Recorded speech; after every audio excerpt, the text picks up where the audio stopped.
Guys, এটা হচ্ছে আমার লাইফে করা প্রথমবারের মতো কুকিং ভিডিও। আমি আগে কখনো রান্নার ভিডিও করি নাই। দেখে থাকো কেমন হয়েছে, অ্যান্ড ভিডিওটা সম্পূর্ণ দেখে থাকো। চলো লেটস গো।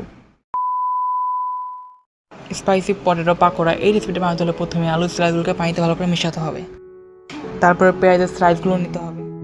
এরপর আলুর টুকরোগুলোকে ভালো করে সিদ্ধ করে নিতে হবে। তারপর আমি সিদ্ধ করা আলুর টুকরোগুলোকে একটি কাচের বাটিতে সুন্দর করে সাজিয়ে রাখলাম।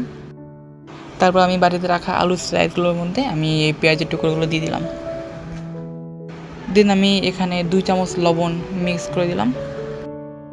তারপর আমি 2 চামচ হলুদের গুঁড়া দিলাম, এটা আপনার পরিমাণ মতো দিতে পারেন। দেন 3 চামচ মরিচের গুঁড়া আমি অ্যাড করলাম। এখানে আপনারা চাইলে 4 থেকে 5 চামচ অ্যাড করতে পারেন যদি ফ্যামিলিতে বেশি মেম্বার থাকে তাদের জন্য। আমি তারপরে 2 চামচ হোয়াইট পেপার দিলাম, এটা আপনারা এখানে চাইলে 2 থেকে 3 চামচ দিতে পারেন সুবিধা মতো। দেন আমি 6 গ্রামের মতো কর্নফ্লাওয়ার অ্যাড করলাম, এখানে আপনারা চাইলে 8 থেকে 9 গ্রাম কর্নফ্লাওয়ার অ্যাড করতে পারেন।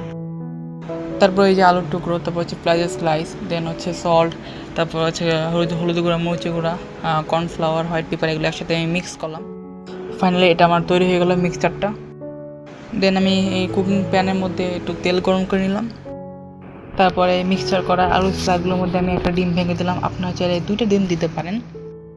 দেন এই মিক্সচারের মধ্যে আমি এই ডিমটা ভালো করে মিক্স করে নিচ্ছি, আপনারা চাইলে সেটা 10 মিনিট ধরে করতে পারেন, আমি সেটা 5 মিনিটে করেছি। তারপর ডিম দিয়ে মিক্সচার করার পর আমি এখানে 3 কাপ হচ্ছে গিয়ে আটা দিলাম, আপনারা চাইলে এখানে 4 কাপও বা 5 কাপও আটা দিতে পারেন পরিমাণ মতো।